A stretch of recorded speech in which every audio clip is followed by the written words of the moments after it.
This program provides education, not advice. Sponsors pay a fee for endorsements and interviews. See the truthayf.com disclosure page for details. This is where technology, innovation, and personal finance come together. This is The Truth About Your Future with Rick Edelman. Brought to you by Global X ETFs, dedicated to providing investors with unexplored intelligent solutions, and by Invesco QQQ. Anyone can become an agent of innovation with Invesco QQQ. Invesco Distributors, Inc. It's Friday, June 2nd. You want a secure job for the future? We've talked about the disruption of technological innovation on so many careers around the world. There's one category of company that is thriving in today's uncertain economy. That's the luxury brand marketplace. People can't get enough of exotic cars and rare wine and $50,000 handbags. Companies that manufacture these goods are skyrocketing. I'm talking about their need for artisans. Artisans make these products by hand. Yeah, Ferraris and Rolls Royces are manufactured by hand, and so are Hermes handbags. It takes 15 hours to make a single handbag, and Hermes doesn't have enough workers to meet the demand because it takes a lot of skill and training, and I don't think you're going to get that kind of a training in an ordinary college classroom. These jobs command, therefore, very high salaries, plus annual bonuses of 150% of pay. The world's biggest luxury group is LVMH. They are the owners of dozens of the biggest luxury brands on the planet. Last year, they hired 60,000 people, and they're hiring 15,000 more this year just in France. That includes 3,500 artisanal workers.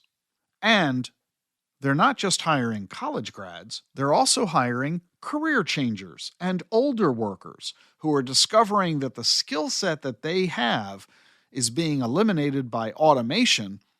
Artisanship is something automation specifically won't eliminate. So, if you're looking for a job that is going to pay well, be fascinating work with productivity that you can really point to with pride of saying, look what I did, then you should really consider artisanship in the luxury goods marketplace.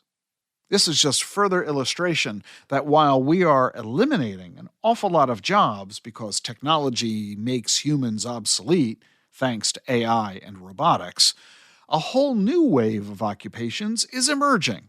And this is why we have to rethink college and career. Hey, if you're a financial advisor or an accredited investor and you want to get a deep dive into the world of crypto, come to Vision. It's the longest-running digital assets investment conference specifically for financial advisors and accredited investors. You'll get the cutting-edge educational content and actionable ideas from leading investors and industry thought leaders. This event is June 12 to 14 in Austin. Our keynote speakers include Downtown Josh Brown from CNBC, Patrick McHenry, who's the chair of the House Financial Services Committee, and Dave Hirsch, who heads crypto enforcement for the SEC. We're also going to teach you how to mint your own NFTs. A ton of fun, lots of great knowledge, and wonderful networking. Check out the details at dacfpvision.com. The link is in the show notes. Coming up next, a conversation with Mark Roithmayr, CEO of the organization that's leading the way in the fight against Alzheimer's.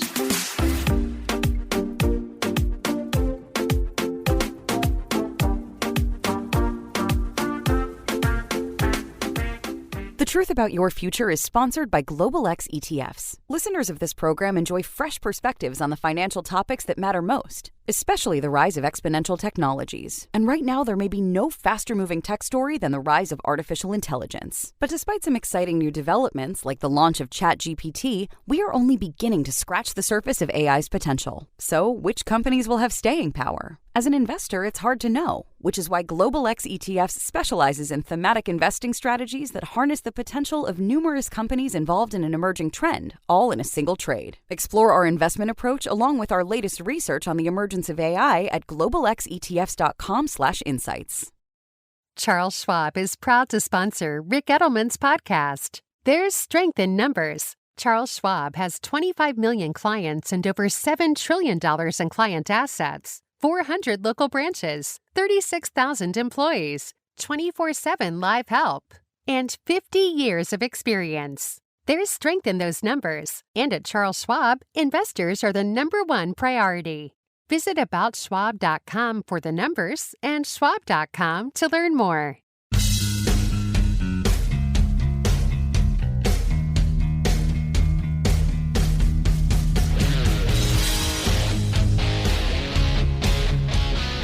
You're listening to The Truth About Your Future. We talk a lot about Alzheimer's on this program because Alzheimer's is sadly in a lot of our futures.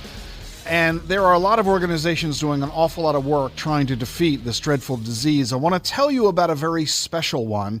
It is the Alzheimer's Drug Discovery Foundation. I'm very happy to welcome onto the program the CEO of the ADDF, Mark Roithmayr. Mark, welcome to the program. Fabulous to be here, Rick. Mark, tell us about the Alzheimer's Drug Discovery Foundation, because this is a very different type of Alzheimer's research organization. It really is, Rick. ADDF was founded 25 years ago by the Lauder family, and that's as in Estee Lauder and the Estee Lauder Corporation. Estee passed at the end of her life from Alzheimer's, but before she passed, she left a trust for her two sons, Leonard and Ronald Lauder, to say, do something about this thing called Alzheimer's, because it was in the family. It just wasn't Estee, but it was also her sister. And the Lauders set out, they scoured the earth to say, what would they do about Alzheimer's? And they came back with a couple of defined ideas. One, they would fund science, but a certain type of science, translational science. How do you go from the bench to the bedside? High risk, high reward science. That was one. Two, they would not make grants to academic institutions and to biotechs. Rather, they would make investments to academic institutions and biotechs that were pursuing Alzheimer's from bench to the bedside. And the thought there was, if those academic institutions or if those biotechs ever saw positive deal flow coming from those ideas, a percentage of that would go back to the ADDF, that ADDF would immediately put back into science. That's how we are called a venture philanthropy. And this approach is unique in the marketplace, and it really is incredibly powerful, this notion of venture philanthropy, where instead of simply raising money from donors that you can then give to scientists as grants, and you have to constantly raise new money to raise more money for those grants, you have a recycling going on. You're basically saying, we will fund your project, but if it works and you get a drug into the marketplace and you start to make billions of dollars, we're going to get some of that profit. It's going to go back into our nonprofit organization, and we're going to be able to use it to fund more research and continue this wonderful pipeline. This is a really exciting approach, and you have attracted some really very major donors as a result who are really interested in this model, not just the Lauder family, but Bill Gates, Jeff Bezos, Mackenzie Scott. And in fact, the Lauders have just made a commitment that is, this was international news a couple of weeks ago. Talk about the $200 million that they've just committed.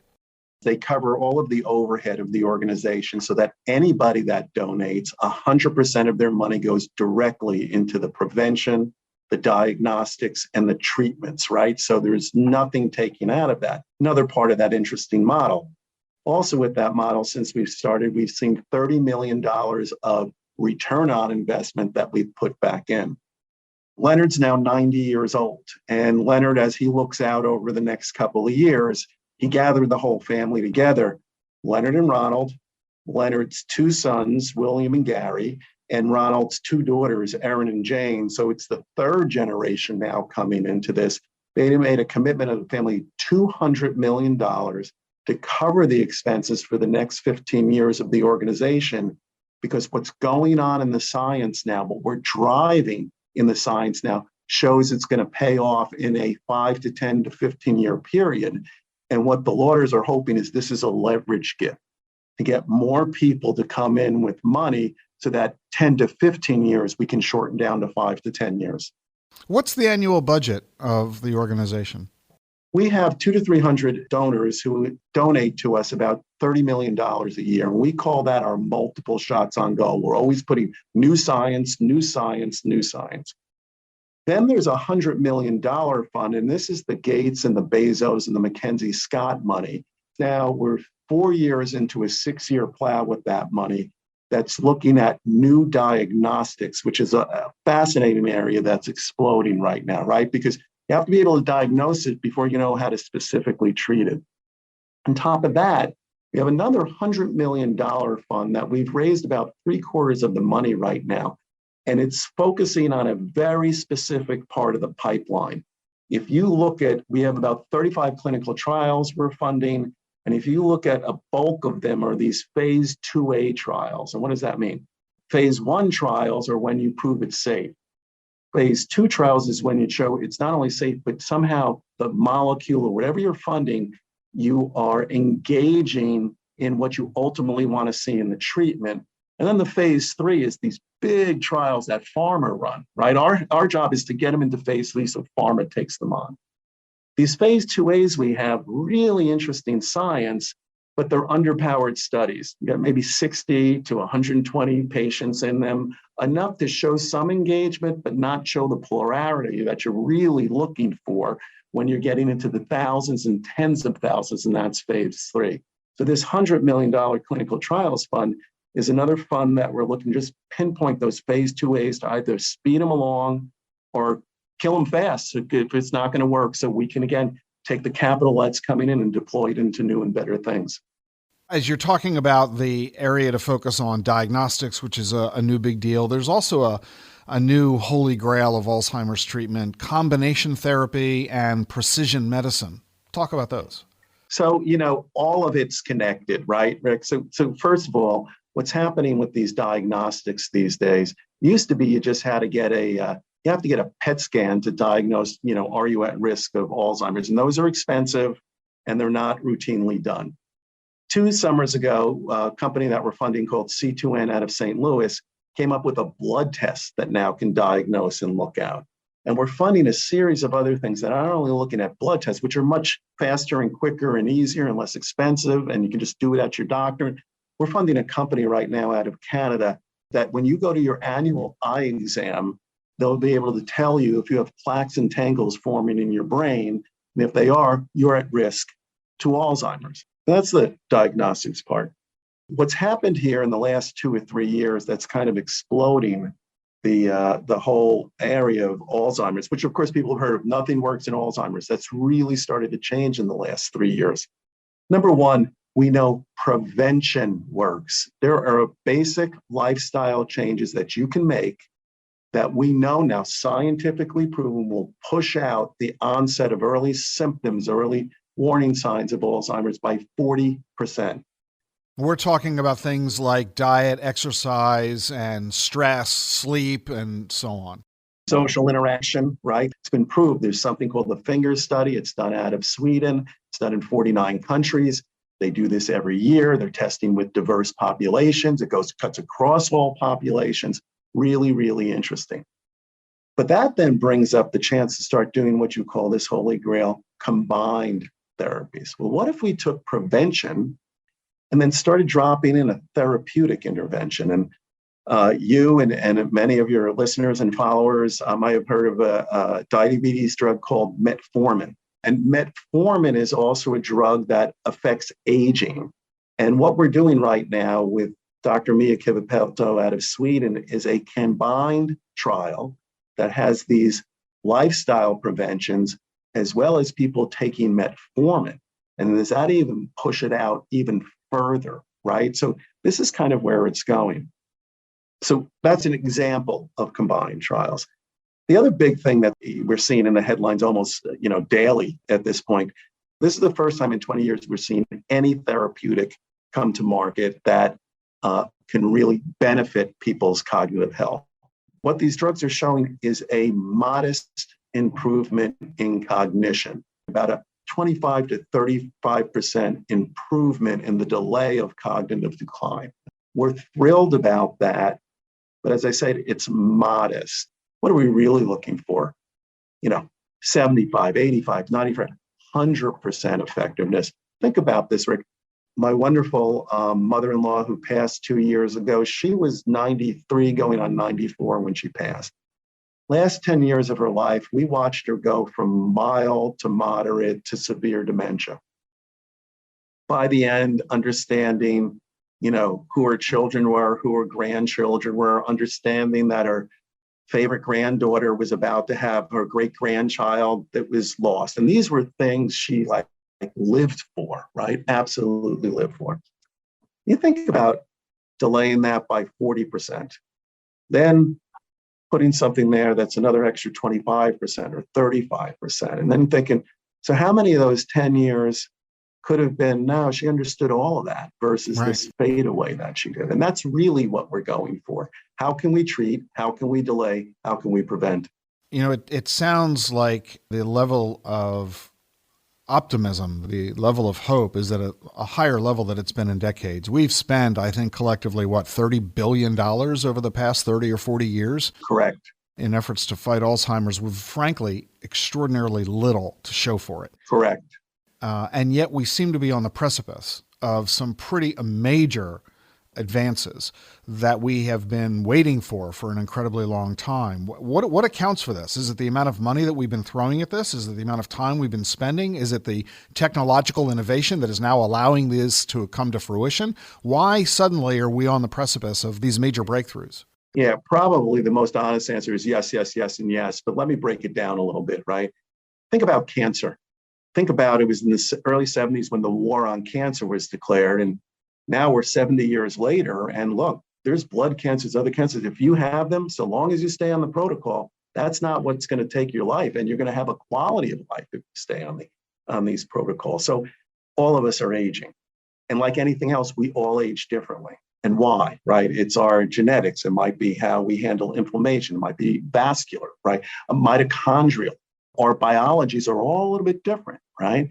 And what this biology of aging theory is looking at, look, when you age normally, it's all okay. The old saying is, if as you get older, if you forget where your keys are, that's normal. But if you don't know what your keys are for, that's a real serious problem, right? And again, we age differently. So the biology of aging is looking at these 6 or 7 different pathways of aging, right? And they're saying, when something goes wrong, what is that? How can we stop it? How can we prevent it? And or how can we treat it, right? So when we talk about this combined therapy biology of aging approach now, it's going to be these amyloid drugs, right, which are 25 to 35% effective. And what we're seeing now is drugs that target inflammation, treatments that target genetics, treatments that target vascular issues, your mitochondrial, right? What will be good for you and combined therapies might be different than me, might be different from the next person. Again, very much like cancer, aging is the number one cause of Alzheimer's. Where it goes wrong, figuring out how to get it right is what the Holy Grail is here. So I'm very happy to tell you not only how impressed I am with the Alzheimer's Drug Discovery Foundation, the work that Dr. Howard Phillott and that Mark Roithmayr are doing with this organization, but Mark has invited me to join the board of ADDF, which I have agreed to do. So I'm very happy to be participating in the organization and supporting the philanthropic and governance goals that you have for the effort that you have in so many ways in the fight against Alzheimer's. So I'm really excited to be joining the Alzheimer's Drug Discovery Foundation with you, Mark, and I know we'll be spending a lot of time together as a result. You do accept and constantly seek, like any other well-deserving nonprofit, you're looking for donors all the time. If folks would like to donate, knowing that 100% of the donations go directly to research, how do people support the Alzheimer's Drug Discovery Foundation? Just go to alzdiscovery.org. And most importantly there, one, you'll get a sense of this optimism and excitement and see all the latest and the most cutting edge research. 2, if you want to know the basic ways to go about preventing Alzheimer's, There's a part of the website called Cognitive Vitality. It can tell you everything from does drinking coffee help, or a glass of wine, or how many glasses of wine, or what about these supplements that people see at their local pharmacies? Are they any good? All of that great information is in there. And obviously, there's a way to donate directly to the cause. And there, I just want to acknowledge you and your wife. Both of you have made this very clear that you have different philanthropic interests. One is Alzheimer's because it's affecting too many people, and we need to do something about that. And I just want to acknowledge that what you have chosen as some of your philanthropic pursuits here, I really applaud and admire. And it's great to have you join the board. I appreciate that, Mark, very much. The goal that Gene and I have always had with our philanthropic activities is impact. And the ADDF is having an incredible impact in the fight against Alzheimer's, which is why we're really honored to be joining the organization. Again, you can reach them at alzdiscovery.org. The link is in your show notes today. That's Mark Roithmayr, the CEO of ADDF, the Alzheimer's Drug Discovery Foundation. Mark, thanks for joining us on the show. Truly a pleasure, Rick. Thank you. Every week my wife Jean produces her own podcast, and it's available on her website, selfcarewithjean.com. Go check out her videocast and podcast at selfcarewithjean.com. The link is in the show notes.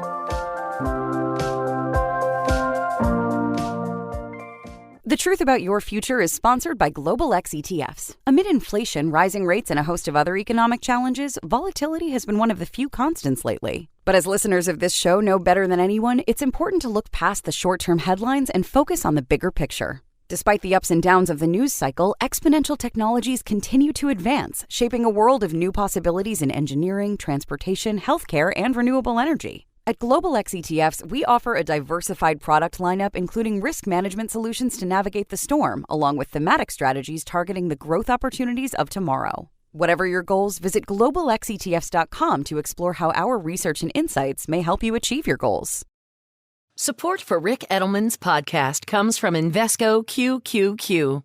What do all the greatest innovations have in common? Agents, people who participate in progress by supporting cutting-edge ideas. Invesco QQQ is a fund that allows you access to innovators of the NASDAQ 100 all-in-one fund, so you don't have to be an inventor to help create what's next to come. Anyone can become an agent of innovation with Invesco QQQ. Learn more at Invesco.com/QQQ. There are risks when investing in ETFs, including possible loss of money. ETFs' risks are similar to those of stocks. Investments in the tech sector are subject to greater risk and more volatility than more diversified investments. The NASDAQ 100 Index comprises the 100 largest non-financial companies on the NASDAQ. You can't invest directly into an index. Before investing, carefully read and consider fund investment objectives, risks, charges, expenses, and more in prospectus at Invesco.com. Invesco Distributors, Inc.